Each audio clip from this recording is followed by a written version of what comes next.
श्री स्वामी समर्थ. जय जय स्वामी समर्थ. प्रिय स्वामी भक्तांनो, तुम्ही तुमच्या हातामध्ये एखाद्या कलरचा धागा नक्कीच परिधान करत असाल, पण तो धागा तुम्ही कशासाठी बांधलाय तुम्हाला माहिती का? कारण प्रत्येक रंगाच्या धाग्यामागे काहीतरी वैशिष्ट्य दडलेलं असतं. त्या कलरच्या धाग्याने आपल्याला फायदा होतोय का नुकसान होतंय हे तुम्ही कधी जाणून घेण्याचा प्रयत्न तरी केला आहे का? आजच्या व्हिडिओमधून आपण तेच बघणार आहोत की तुम्ही जो धागा तुमच्या हातामध्ये बांधलेला आहे हा तुमच्यासाठी फायद्याचा आहे की त्यामुळे तुम्हाला तुमच्या करिअरमध्ये किंवा तुमच्या व्यवसायामध्ये काही नुकसान होऊ शकतं. तर आपण जो पहिला रंग बघणार आहोत धाग्याचा तो आहे लाल कलर. पण प्लीज त्याआधी चॅनलला सबस्क्राईब करा. व्हिडिओमध्ये श्री स्वामी समर्थ टाईप करायला अजिबात विसरू नका. तर पहिला कलर आहे लाल. लाल कलर हा साहस आणि शक्ती तुम्हाला वाढवण्यासाठी मदत करत असतो. आणि तसंच आपल्यामध्ये जो आत्मविश्वास आहे जो डगमगतो ज्यावेळेस आपण नकारात्मक विचार करायला सुरुवात करतो ना, तर ते विचार पॉझिटिव्ह करण्यासाठी या लाल रंगाच्या धाग्याचा आपल्याला फायदा होत असतो. त्याशिवाय जर तुम्ही लाल रंगाचा धागा हातामध्ये परिधान केला तर तुम्हाला हनुमानजीची जी काही कृपा आहे ना ती कृपा तुमच्यावरती होत असते. जर तुम्ही लाल धागा जर हातामध्ये परिधान केला तर तुम्हाला हनुमान चालीसासुद्धा वाचायची गरज नाही, एवढं पॉवरफुल त्या लाल धाग्याचं महत्त्व आहे. म्हणजे याचाच अर्थ काय होतो की लाल धागा हा आपल्यासाठी खूप शुभ आहे.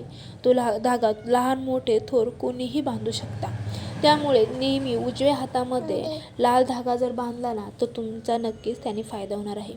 आता दुसरा जो कलर आहे तो आहे पिवळा कलर. पिवळ्या कलरचा धागा हा बरेच जण हातामध्ये घालत असतात. काही ठिकाणी आपल्याला एखाद्या मंदिरामध्ये तो हातात बांधलेला असतो किंवा आपल्या घरचे जर कधी कुठे दर्शनासाठी बाहेर गेला तर तिथून तो धागा घेऊन येतात आणि आपण तो धागा आपल्या हातामध्ये बांधतो. पण त्या धाग्यामागचं जे काही महत्त्व आहे, जे काही सत्व आहे ते आपण आधी माहीत करून घ्यायला पाहिजे. तर पिवळा धागा जर तुम्ही हातात बांधत असाल तर तुम्हाला धन लाभ होणार आहे. धन लाभाबरोबरच ज्ञानप्राप्तीसुद्धा ह्याने होत असते. जो आपल्या ग्रहामध्ये जो आपला गुरु हा ग्रह आहे ना तो ग्रह खूप मजबूत होत असतो. म्हणजे पिवळा धागा आहे ना हा लहान मुलांना जरी बांधला ना तरी खूप चांगलं असतं, कारण पिवळ्या धाग्यामध्ये ज्ञान वाढवण्याची शक्ती जास्त असते. मोठ्यांसाठी पिवळा धागा असा फायद्याचा आहे की पिवळ्या धाग्यामध्ये जे काही वैभव आहे किंवा धनसंपदा आहे ते आकर्षित करण्याची त्याच्यामध्ये ताकद असते. म्हणून पिवळा धागा हा तुम्ही हातामध्ये नेहमी परिधान केला ना तरी चालत आहे. त्यानंतर आला काळ्या कलरचा धागा. काळ्या कलरचा धागा शक्यतो कोणी हातामध्ये बांधत नाही. बरेचसे जण काळ्या रंगाचा धागा हा पायामध्ये बांधतात.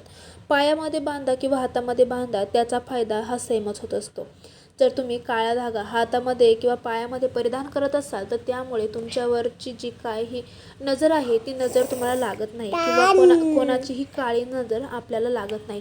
आणि तसंच काळ्या धाग्यामुळे आपली जी नकारात्मक ती जी शक्ती आहे ना ती आपल्यापर्यंत पोचत नाही. काळ्या धाग्यामुळे नकारात्मक शक्ती आपल्याला स्पर्श करू शकत नाही. त्यानंतर हिरवा धागा. हिरवा धागा हा ताकद वाढवण्यासाठी आणि मनाला शांती देण्यासाठी खूप फायदेशीर असतो. म्हणून हिरवा धागासुद्धा परिधान करावा. तसंच हिरवा धाग्यामुळे जे काही बुध ग्रहाचे जे काही दोष असतात ना ते नाहीसे होऊन आपला तो ग्रह आपल्यासाठी खूप फायद्याचा ठरत असतो. त्यानंतर आला सफेद कलरचा धागा.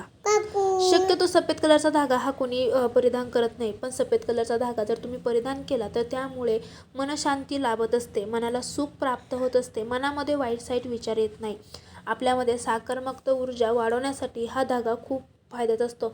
लहान मुलांना किंवा शाळेत जाणाऱ्या मुलांना जर तुम्ही सफेद धागा जर बांधला ना तर त्यांच्यामध्ये पॉझिटिव्ह एनर्जी जास्त वाढत असते. त्यानंतर शेवट आला नारंगी कलरचा धागा.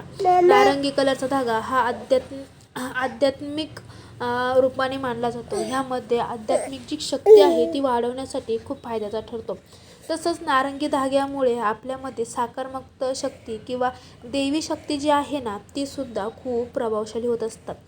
आज सांगितलेल्या धाग्यांपैकी तुम्ही कोणताही धागा जर हातात बांधला तर तुम्हाला त्याचा फायदा होतो. पण तुम्हाला सर्वच कलरच्या जर धाग्यांचा फायदा करून घ्यायचा असेल तर तुम्ही पंचरंगी म्हणजे हा 6 कलरचा एक धागा भेटतो, त्याला पंचरंगी धागा म्हणतात. तो धागा जर तुम्ही हातात बांधला किंवा गळ्यात जरी हा धागा घातला तर तुम्हाला ह्या सर्व रंगांचे जे धागे आहे त्याचा एकदाच सर्वांचा लाभ तुम्हाला होणार आहे. तुम्हाला आजचा व्हिडिओ आवडला असेल तर कमेंटमध्ये श्री स्वामी समर्थांचा जयघोष करायला अजिबात विसरू नका. तसंच व्हिडिओला लाईक करा आणि आपल्या चॅनलला सबस्क्राईब करायला अजिबात विसरू नका. शेवटपर्यंत हा व्हिडिओ तुम्ही ऐकल्याबद्दल खूप खूप धन्यवाद. स्वामी कृपेने तुमच्या मनातील सर्व इच्छा पूर्ण हो ही स्वामींचरणी नेहमी प्रार्थना.